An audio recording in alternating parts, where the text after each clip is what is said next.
And welcome to yet again another episode of Internet Traffic Kings. I'm the Big Fat Boo, John Fondy, broadcasting from the campus of UNLV right here in fabulous Las Vegas. And I'll tell you, the shows just seem to get better. And part of that is because we've got a good executive producer. He's better known as the Click Father, Kevin DiVincenzi. Kevin, welcome to the show, man. Hey, I'm doing well, John. How you doing? Doing well, doing well. So we're going to probably have you speak up a little bit as we go through this. Sorry, we didn't do a mic check today. We were so excited with our guest that we just totally threw everything to the wind. And the great thing about that, Kevin, is every week, the Internet Traffic Kings is ever expansive. Whereas there's people from all walks of life that actually come on the show, and they're really good about giving up the information and helping people. And I know you are too. And so that kind of leads me in to say this is not it's not an ad supported show. So we kind of do this kind of as our gift to the industry, and same with the other people. And so, we're seeing, on national television, as well as we're seeing on Spotify, and the Internet Traffic Kings website and our Facebook page is doing really well. These podcasts are just really building up as well. And that YouTube thing is working pretty good now, isn't it? Yeah, for sure. We're getting quite a few views on YouTube, and so far, great response. So we'll keep doing them. Well, I mean, I think the views are up in the thousands for every single episode. Yeah, tens of thousands, most episodes, correct. And we did have a challenge for about 2 weeks for YouTube, because we mentioned, which we won't mention that famous word right now. We mentioned the happenings of the times, and they were not showing everybody our video. So we fixed that. it's pretty amazing how the way that the directions go in and stuff. But I tell you, the 5-star ratings, we're getting a ton of 5-star ratings, and that really helps as well too. So, I think giving us 5 stars. We What's love that? It. I said, keep giving us 5 stars to our listeners. We love it. That's what it's all about. So sure. We finally got a little bit of a break here in the weather this week coming up. It got down below the unbearable features here in Las Vegas as well. How are you guys doing down there in Malibu? Not bad. I mean, we're still getting some of the smoke from the fires, obviously. Malibu's not as bad as other places, but we're still seeing it. It's still pretty gray and gloomy. Yeah, I had a friend of mine that went to Palm Springs. Why he would go to Palm Springs in the middle of the summer, I have no idea. But he said the smoke was so bad in Palm Springs that they almost turned around and drove back to LA. And we were getting a lot of the smoke here in Las Vegas, believe it or not. It was you normally do. You normally do. A couple days later, it all blows in. Quite a bit of it. It was basically so overcast that we didn't have sun for 2 days up here as well. And so, I tell you, we're going through a lot of interesting times right now. And Kevin, you and I talk about taking this time to reinvent yourself, and taking the time to tell people what you do, tell people where you're going to do, and tell it often and tell it loud. And that's a lot of what we encourage our guests to do. And according to our guests, tell it quickly and efficiently. That's true. We try to keep it as secret as we possibly can, but we're both excited about having the guest on. Like I said, we're going to keep him in the waiting room right now, the newly redecorated waiting room, fully stocked bar, if you will, and hors d'oeuvres in there. So we try to keep him happy and stuff like that. So, but have you noticed now that things, I don't know if they're getting normalized now, but has that changed the industry at all? Do you find people are more aggressive now in terms of reaching out and having you help build their traffic? No, I think the big change from my end is just a lot more Zoom calls, a lot more interaction with video. That's pretty much the biggest change we've seen. Yeah. How about pricing? Are we seeing any change in pricing? Are people a little more eager to make a deal? From the traffic sources, yes, absolutely. Even though traffic's incrementally going up, but also you need a buyer for that traffic. So a lot of the traffic networks are offering big incentives to get you to buy the traffic. And, we encourage people, of course, if you can do this on your own, we encourage you to do it. But, just like a tightrope walker, you want to have a net there. That's somebody that you can turn to. And because it may be easy to do, but it's not easy to do it right. And that's a lot of what we do with the guests that come on the show is they kind of teach you how to do it right. And sometimes it's just best to, leave it to the adults in the room if you're going to grow your business, because you can live and die by making the wrong ad buy, can't you? Yeah, well, what I tell my clients is you do what you do best and I'll do what I do best. And if you stay on your side of the playing field, then it works out to be a very great partnership. Yeah. So don't try and buy traffic and we won't try and run your business, and we're in good shape. We talked a little bit about our next guest, and we've had a chance to get to know him through some of his great work and the things that he talks about. And it really does make a lot of sense. So it gives me really good internet traffic king opportunity to introduce Brant Pinvidic. Good. Nice to have you, Brant. Oh, I'm very excited to be here. It's a real honor. And so what part of the world do you live in? I'm over in Los Angeles, just cruising along, doing the Hollywood thing. Yeah, that's kind of, I was in Hollywood for about 20 years, and ouch. It's just, that's exactly why I moved, because it was pretty tough. And it's not that I didn't like the work. I just didn't like the traffic and all the stuff that was going on. So I'm in the same place. I'm in that same thing. I don't like the work, so that's my other problem too. So it's all a big mess right now. So. I was actually in Hollywood with my kids on Saturday. It's a great place to people watch, even as you're driving around. Right? Yeah, it's a great place to visit. Great place to visit for a brief moment. Right. Great place to be a tourist for a bit. All those things. Well, yeah, and it's changed so much now. It doesn't have that armor that it had before. With the Chinese theater and the Hollywood Boulevard and all that. Just they're suffering through their times as well too. And I'll tell you, one of the best things I could have done was move to Las Vegas. And there's a lot of work up here. I produce a lot of programming here. Yeah, if I could move there, if I could get my wife to agree, I'd be there in a second. So just don't tell her. Just have her wake up. I know. Like, honey, we moved. Yeah. Well, it's funny. I don't know if you guys know. I mean, you're in Vegas, maybe you know that, but Celine Dion has an absolute mimicked house at her actual home, and in Caesars they have a matching mansion. Oh. And when I mean matching, I mean every day they move everything in the exact position. And the reason was, she didn't want her kid to wake up in either place and think that he had moved or gone anywhere. So that's the reason why they built this matching thing, because they would transport him when he was sleeping.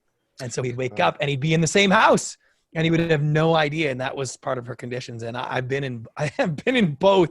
And when I say they're matching, like, you cannot believe that anybody would go to that extreme to make the two places that they are identical. So it's an so like, attention, a cup was just moved. Okay, move the cup. Yes, they have. They have their assistant go through and imagine. Yeah. Wow. Toys. Like first dates. Yeah, it's crazy. There you go. So. As well. So I see you got some propaganda hanging on the walls there. A couple of things thrown around a little bit, and of course we're talking about about the 3-minute rule. So take about 3 minutes and tell us what that's all about. Hold on, listen the to timer. Yeah, exactly. Start the timer. Listen, the 3-minute rule is a theory about pitching and presenting that I developed. Wrote it into a big best-selling book, which has been really cool. A lot of business schools use it now as sort of a textbook, but it basically states that everything about your business, product, or service must be conveyed clearly, concisely, and accurately in 3 minutes or less. And the book itself is a guide to step by step to take everything of value that you have that you want to say and turn it into only what needs to be said.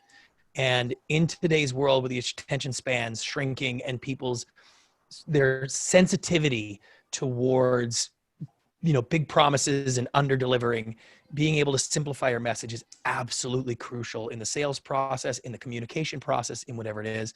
And in the book, I take you through what I've learned as a television producer, pitching hundreds and thousands of television shows to the most sophisticated audiences, taking those lessons and taking the tried and true Hollywood storytelling techniques and applying it to every business. And you can go through the book and step by step and break it down and basically pitch your idea like a Hollywood storyteller would do. And it's been really good. And I've had a real, fun ride out there teaching and consulting and working with companies across the board. And I didn't know the world was so big and there was so much business to be done. When you're in Hollywood, you really think you are the center of the world and it's the only thing that's going on. And now I realize, oh yeah, that's a tiny piece of the world. So it's been really fun.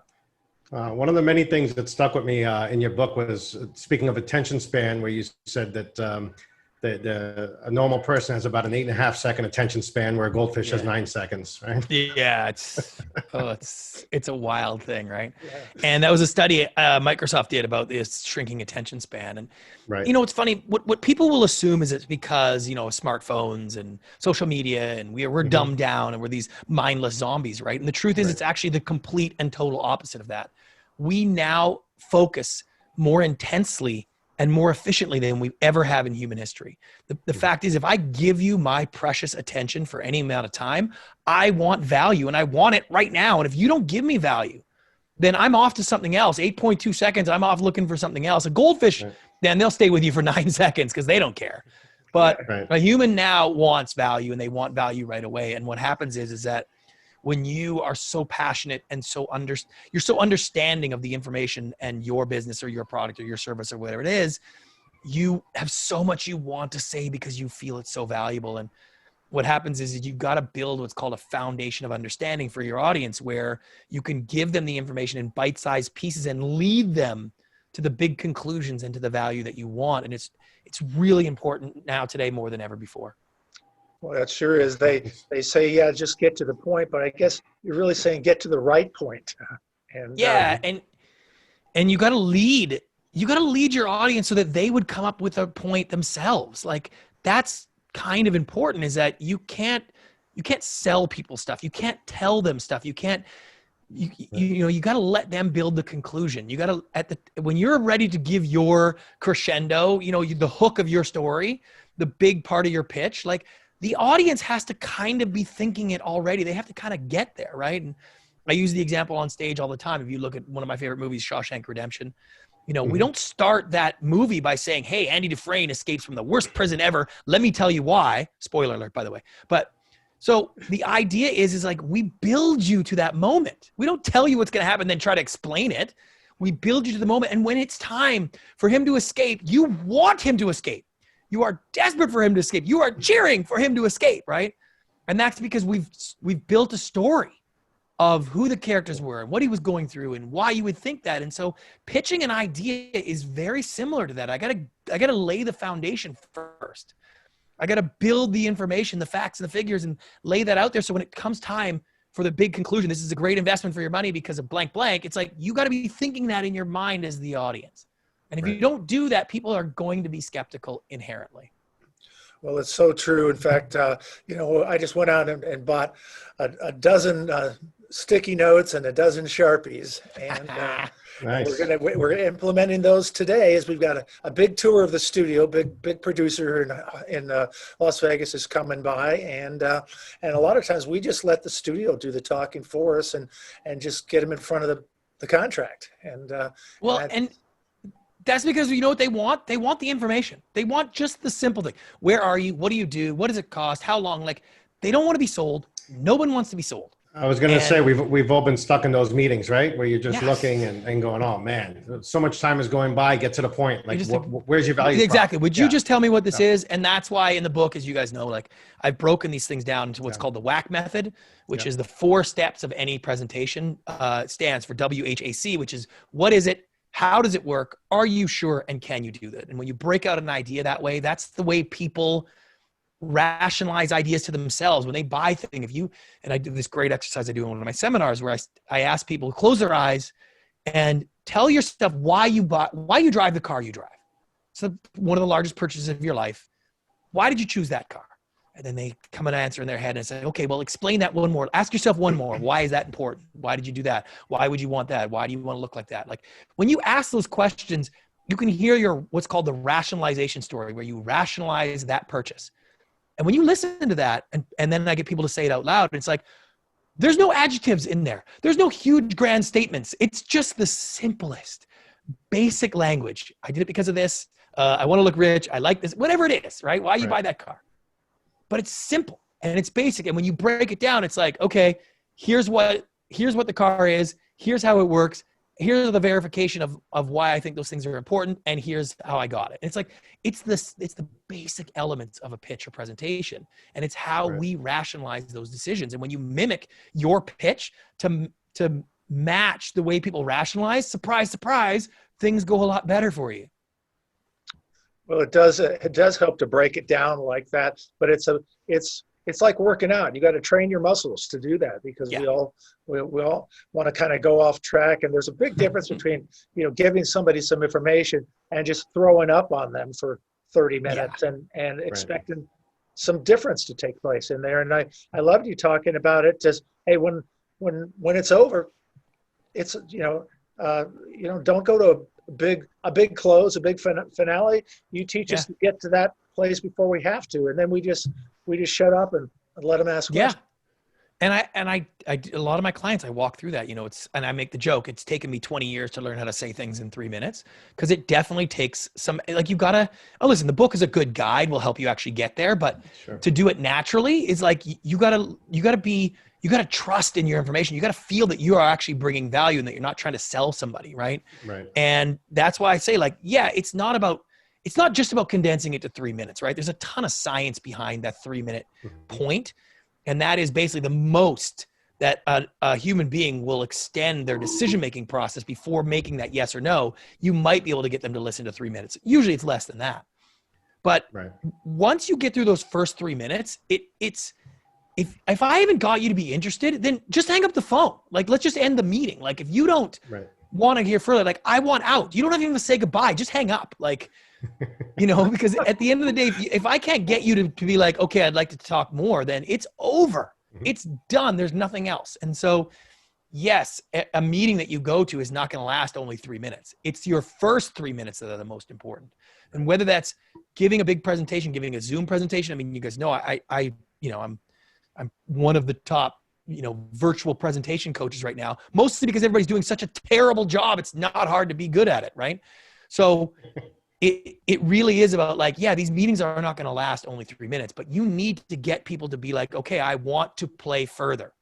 I have not made up my mind. How many people listening right now have someone come pitch or present them something, and yes or no in your mind in the first minute, in the first 30 seconds? How about the first 10 seconds? Anybody come to pitch you something, and in the first 10 seconds, you're like, I don't think I want this. Now that poor bastard has got to turn you around, and you don't even want to be there. And that, for me, is the most important element. I've got to help people get past that moment, to delay those people's initial yes or no for as long as you can, so that you can feed in as much valuable information as you possibly can. I find that even on demos, a software demo, they could easily give you the information in a few minutes, where they just have to just show you the whole platform. Instead of saying, here are the key points, here's exactly where you need to focus, here's the value proposition to it, and move on, and I'd be hooked. Instead, I find myself 20 minutes in going, well, where's the value here? What am I doing on this call still? It's funny, those SaaS guys are just, they're just awful. They just think that they have to show you everything, right? I have to show you every bell and whistle right now, Well, and it's hard because, I don't take on a lot of new clients now, but every once in a while, I'll get one of those SaaS guys, and I'm like, oh my God, you are such a mess. Like, I have to help you. Otherwise, I'm not gonna be able to sleep at night knowing that this is how you're out there trying to pitch your idea. And that comes from a lot of the confidence, right? And I have this thing that I teach about confidence and how to have confidence. And it's not something you can just invent or change your posture or change your shirt or lose weight. None of those things help. What helps is your personal belief on the value you actually bring. And I use this example a lot. Like, if I was going to if I was going to cater your wedding, and I was pitching you to let me cater your wedding, and I was going to come and present the chef that I had to be the chef in person at your wedding, if I had Gordon Ramsay that was going to do it, like, how many words would I need to explain that to you and to pitch you? I'd walk in there and I'd use 4 words. I have Gordon Ramsay, right? And that would be it. I wouldn't be selling you him. I wouldn't be going through his credits. I wouldn't be trying to convince you and your wife or you and your husband that this is something that you have to have. I would literally 4 words. However, same situation, but it's my convict brother-in-law who just got out of jail, really needs a job, doesn't really cook very well, but is really desperate. That's still like, 4 how words. many words would I need? That's still 4 words. Yeah. He's like Gordon Ramsay. He's like, you know what I mean? Like, then I'm selling you. I'm trying to explain it. You need millions of words, right? And that's the thing. And then because I wouldn't have the confidence in the value, So I would add more words. And I have this great sort of scale that I show that like your version of how valuable you think your proposition is somewhere on the scale between Gordon Ramsay and my ex-convict brother-in-law. And the more words you use, you are telling your audience where you fit on the scale of value. The more words you use, the less value you are conveying, and your audience knows it. We today are so sensitive to the clickbaits and the click funnel and the big promises and all of this stuff and the marketing and all of these things. We just don't believe it. We don't listen to it. We're hypersensitive. So we pick up on these things naturally now. So are there some simple key things that you can talk about, things that you must do, particularly when you're laying out a pitch or when I'm writing a new television show or something like that? I guess some ways to keep us on, on the road and out of the gutter. First step, read the book. Yeah. And listen, as a framework to begin with, there's two main things that I usually start with. One is the idea of knowing your audience. That is been taught to us that you got to understand people think about your audience. What do they do? What do they like? Where do they go? What's their business? All that kind of stuff, right? And the problem is no matter what happens, you don't know their business as much as they do, and they know how they're going to use their product more than you do. So when I say know your audience, I mean more like respect your audience. Respect the fact that they are going to piece all this stuff together. They know what they're doing. So do not talk to your audience about things they should already know. Assume that your audience understands things, is going to be able to get it. Give them that respect. You don't do that, you are walking the line that you will insult them, you will turn them off. That is what the classic sort of used car salesman mentality has been for many years, is to tell you why you're going to like it, tell you what you need. And people are repulsed by that. So stay away from the idea of trying to fill in the gaps for your audience. Get out of that mode, okay? And number two is to start with the foundation. I call it a pyramid of information. Start with the basics. How would you pitch what you want in 5 words or less? I call them the what meets what. So let me give you a perfect example. If I was going to pitch you a television show and I was to say, the show is The Amazing Race meets the smartest people in the world. Okay. It's 5 words or whatever that is. And it's like, I'm not telling you the show, but you can sort of deduce The Amazing Race, people running around things, but the smartest people in the world. So it's like, oh, they must be doing really difficult challenges if they're really smart. And The Amazing Race is a bunch of hapless idiots, putting IKEA furniture together, getting lost. Well, what if it was a bunch of MIT grads, right? Like, and Boeing engineers, ooh, they might be doing some really cool stuff. So in just those 3 words, you'd be like, oh, I kind of get it, right? Sure. That's the first place to start. And then if you get that right, then add 5 more words until you get to that medium. And that's the way to build. The pitch is not like take everything you want to say and then try to distill it down. It's not how, you won't do it. You won't be able to do that. Yeah, I noticed your exercise was to just take. Yeah, you got to go the other direction. Yeah. Regurgitate all that information and get your key points and then organize them. So it's brilliant. Yeah. And that's what people do, is they try to go from all the stuff they want to say and cull it down. It's like, no, start with just what needs to be said and then build from there. And if you add stuff to it, it better be good. It better be forwarding the story. In Hollywood screenwriting, we talk about that. Does this forward the story? Like, writers will write great scenes. And it's like, yeah, but this doesn't move the story forward. So it's out, right?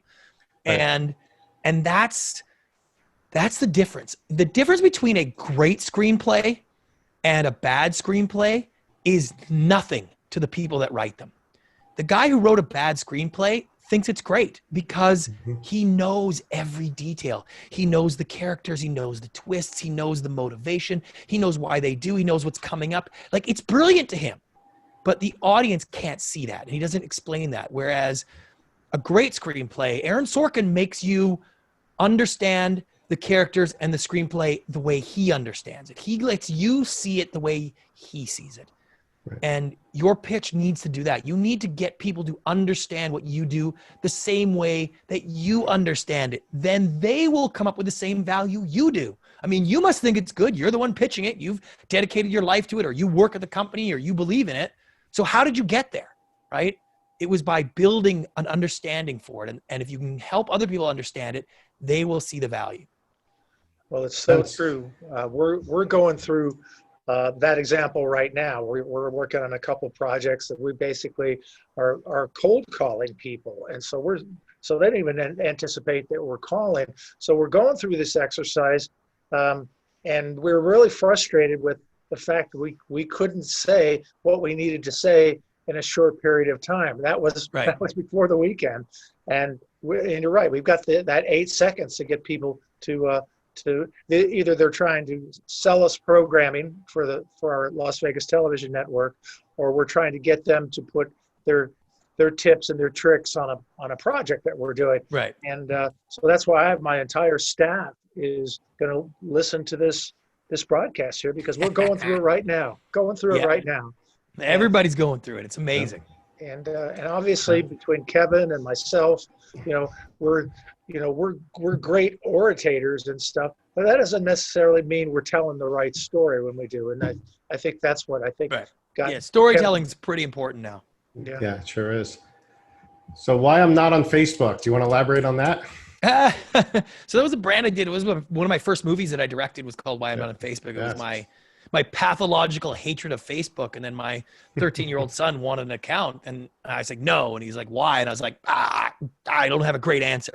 So I actually set out to make that movie to blast Facebook, and turned out sort of like it was a little more introspective than that. And it was a look at that. So that became a bit of a brand where I would look at different ideas and things. I did Why I'm Not on Pokemon Go. So that was a good run in my entertainment phase to explore different ideas and be like, hey, just because I don't understand it or agree with it doesn't mean that it's not good. Right. It'd be nice if the world got a little bit more of that perspective right now. For sure. Did you watch The Social Dilemma? I just watched it last night because everybody was texting me, oh, you have to watch it. I haven't seen it yet.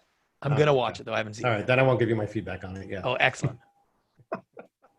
Well, that's true. And, one of the toughest things to do in Hollywood is to go and pitch an idea to a studio executive. They have stacks of scripts and treatments and stuff laying around, and they get from zero to garbage cans so much quicker now.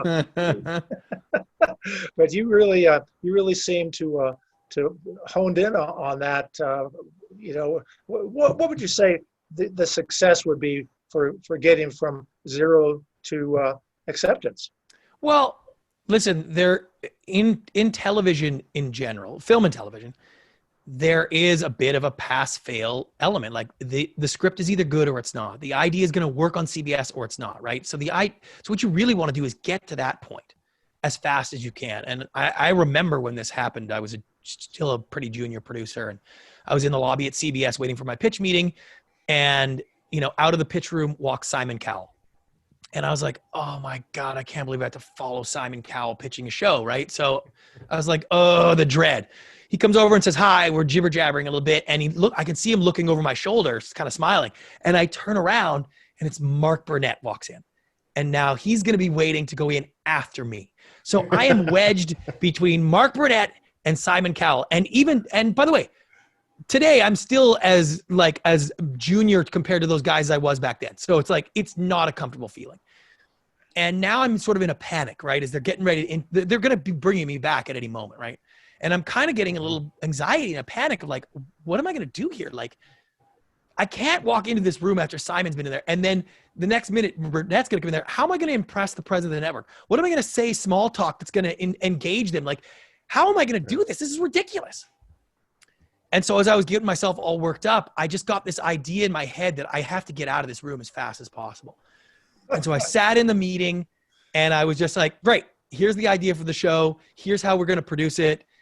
Here's why I think it works for CBS. And, here's the things we've done to make sure we can actually make it this way. And I was in and out of that room in like 9.5 minutes. Wow. And they bought the show, and my agent was like, that's the best pitch you've ever done. And I was like, what? And he's like, that was amazing. And I remember I started using that little system a little bit more, where I was just like, I gotta get in and out of here as fast as I can. And I very quickly got this reputation of having the best pitches in town. And I was like, that's kind of weird. Like, I'm not doing very much. Now, I went on to the buying side and I ran one of the networks for years. So I ended up hearing hundreds and hundreds and hundreds of pitches a week kind of thing.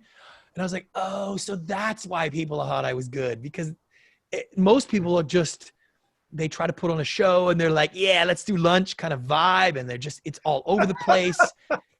And I was like, oh, right. So the fact that I wasn't trying to tell the executives at Fox how the product placement opportunities for the show was endearing, because that's their job. They know this job better than you do, you know, and like telling them how big the show's going to be or the ratings or what the audience wants is just so asinine, because like, that's what they do. And so when I just went in and said, great, here's the idea. Here's how it works, right?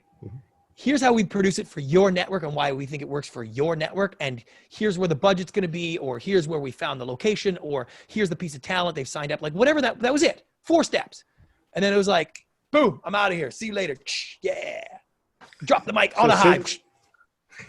You know? And then you have networks. Oh, go ahead. They would see me on the schedule and be like, oh, great. At least we're going to get a good pitch. Like, solid and not going to take up my day. And they'd be excited. And then so that means I got more meetings faster. When I'd call and try to set a meeting, they'd be like, oh yeah, let him in whenever he wants. So, I mean, that's the key. And same thing if you're writing, if you got something that's more creative, like a script, it's like, yeah, you could pitch it all you want, but like no one gives a crap. They got to read it. So trying to go into a long, in-depth pitch of your movie idea is such a waste of time, because I don't care. Like I get the idea in 2 seconds.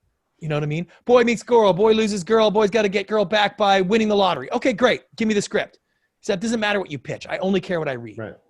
And so you said you were on the buy side. So being on the buy side, how many times you just want to be like, all right, get to the point. Get to the point. I many times I stopped people in the middle of a pitch. I remember one time there was a producer that wanted us to redo a pilot that they had busted at a different network. And so they tried to have me and my boss watch the pilot in the room. And I had to stop it and be like, guys, well, listen, we'll watch the rest of this. We get it. We'll talk about it. Like, I was like, how did no one advise you that this was a bad idea, that there's no way you're going to get an hour of our time in this room to like, so I got a ton of those where I just had to be like, hey, could you just tell me what this is? Like, can we just get to the idea? Like, I get it. I understand the marketplace and the size. And by the way, people pitching for investment and money and stuff, they do that all the time. They want to I know, right? Tell me who they are and what they've done and the size of the marketplace and the problem. Like for some reason, you got the idea that you got to establish the problem and then establish your solution. It's like, oh God, it's just, that's not the way the world is. Like, I don't even know what you do yet. Why am I listening to you? Like, just tell me what it is. Oh, it's a medical device that vacuums anesthetic out of a patient, immediately. Got it. Okay. Now tell me how this all goes. Now I'll tell you if I'm interested. Right. It's like, I just need to know what it is. Like, can you just tell me what this is? That's what people's first thought is. Just tell me what this is. Great. And how does that work? Okay, good. Do you have any like data to back that up? Great. How do we work together? Or, do you have like, send me something? Like, that's the way people's brains work. You kind of want to pitch in that same structure. Well, Hollywood Reporter gave you some good accolades and basically named you as one of the top reality show pitchers that are out there and stuff. Yeah. So, and that's pretty tough to convince those guys that you're better than all their buddies that they've been hanging around with for a long time. Yeah, that's called good PR management. So, one of the things that we're doing here is we're doing the same thing. People are sending us shows because obviously, we've got to put shows up on the different networks that we work with and stuff. But on the same token, we're out trying to pitch our network to other cable companies and stuff like that. And it's very similar to a sizzle reel, right around 3 minutes, it's like, that's all you're going to get. And what's valuable about that, right? Like, if you're pitching other cable networks, like, you can talk about a whole bunch of other cool things, but what do they really want to know? What's your viewership? What's your audience? Those are the things they want to know. And if they get through those things and you still sort of qualify or you're still interested, then they can talk about content and details and all the other things. But for the most part, it's like, okay, what are we talking about here? You're a network. You want me to carry you? Like, how much is that going to cost? What am I return on my investment? Like, that's that's so important to just get to the core of what you're offering so you can get out of it. And I remember I worked with a huge Vegas entertainment company on their timeshare business.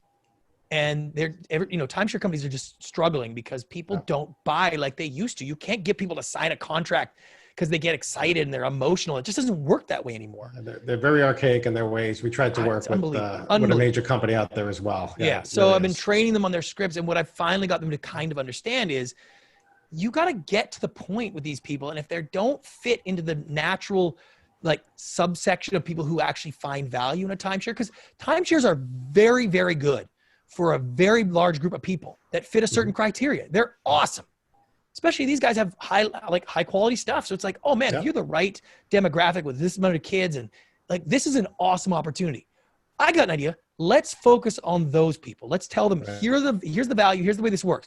Does that sound like something you're interested in or that you might find value in? If somebody's like, no, you're like, click, that's it. Don't even tell me goodbye. Just let me go. I'll go find somebody else. I think a lot of even their in-person pitch, hooking people in with the promo chips and all the other things, you're getting a lot of disinterested people that are just like, yeah, I'll do it. I got $50. All right. So it's like they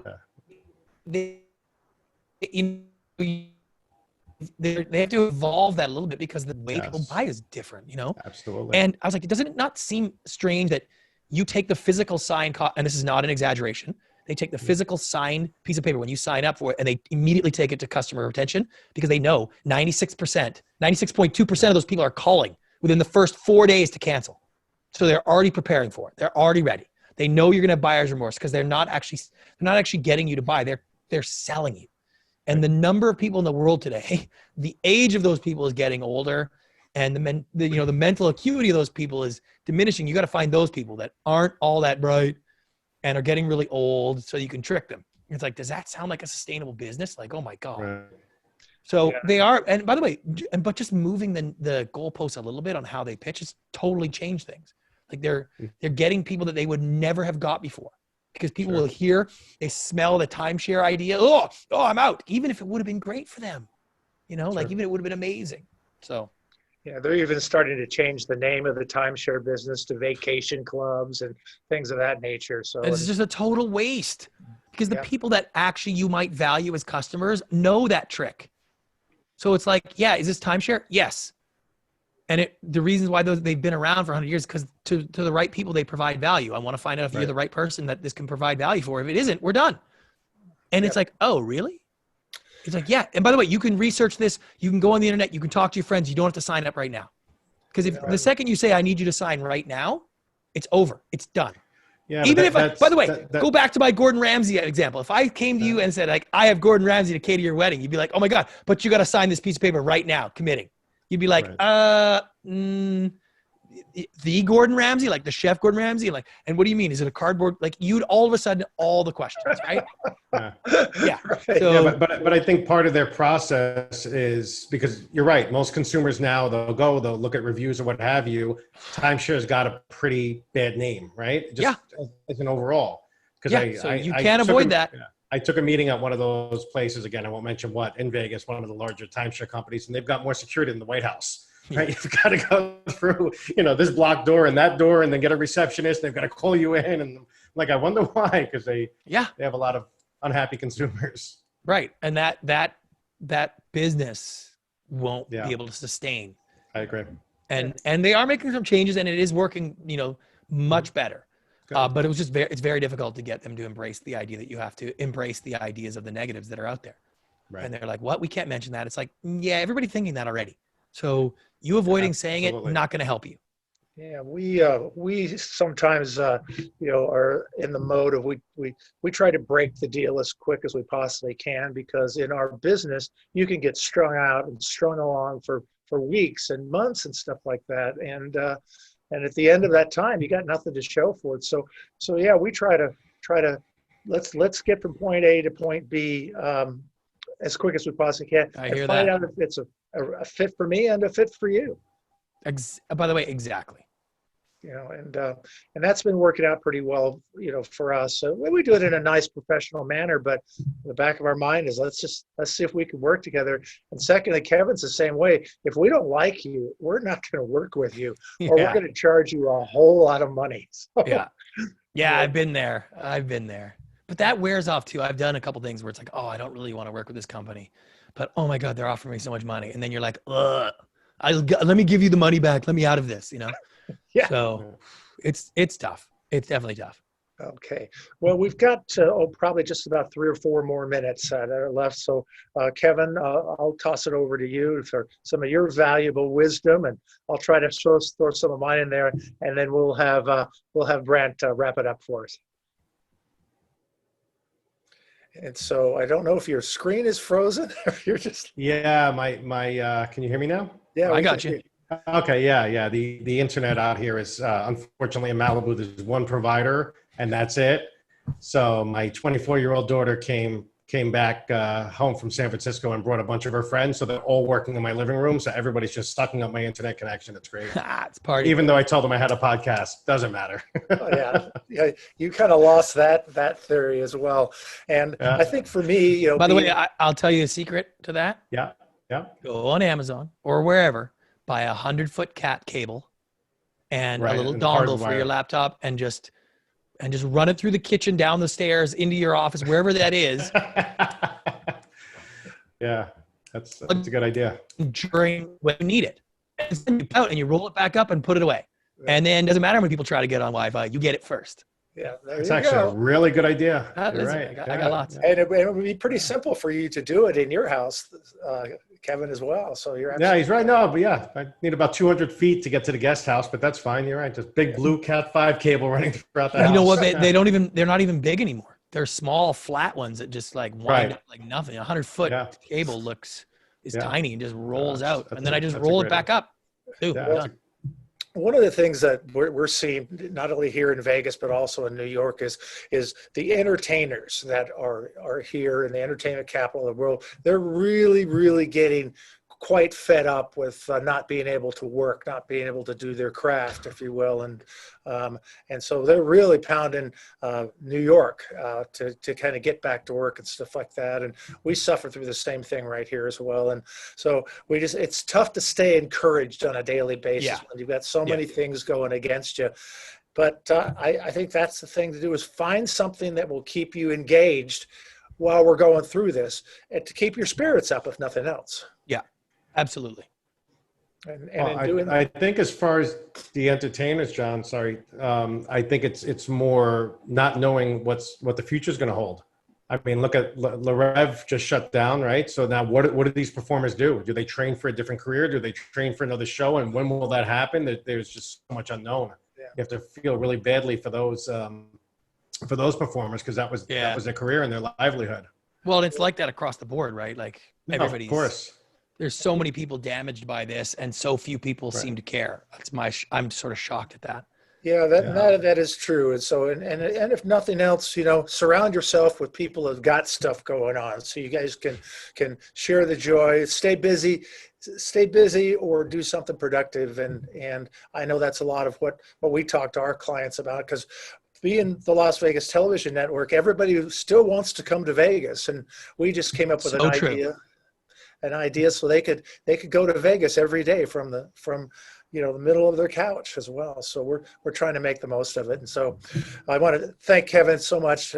Again, I just can't tell you how great Brant was as a guest. You encouraged all of us out there. I'm sure several of our viewers as well. And thank you. We encourage you guys to give us 5 stars on the podcast, and go to our Facebook page. Also go to our internet connection, internettraffickings.com, and subscribe. That's the big thing. Subscribe to our YouTube channel, and you'll be notified of the great opportunities just like we had today. So for the Click Father, Kevin DeVincenzi. Kevin, one last thing. Go ahead. Oh, I just wanted Brant's podcast so everybody could tune in. Yeah, I'm easy to find. You can go to 3minuterule.com or brantpinvidic.com, and all my links, all my stuff's there. I'm at all those socials at Brant Pinvidic, so I'm easy to find. Good. Well, that's good, and I Thank you encourage you again to for your reach time. out to me, because there's that encouragement that we have. So give us go ahead and subscribe to us on our YouTube channel. And so for everybody back in the studio and everyone out here, I want you guys to stay safe, um, and remember that we'll all get through this together. So I'm the Big Fabu, John Fondi, broadcasting from the studios here at UNLV in fabulous Las Vegas. We'll see you next time on Internet Traffic Kings.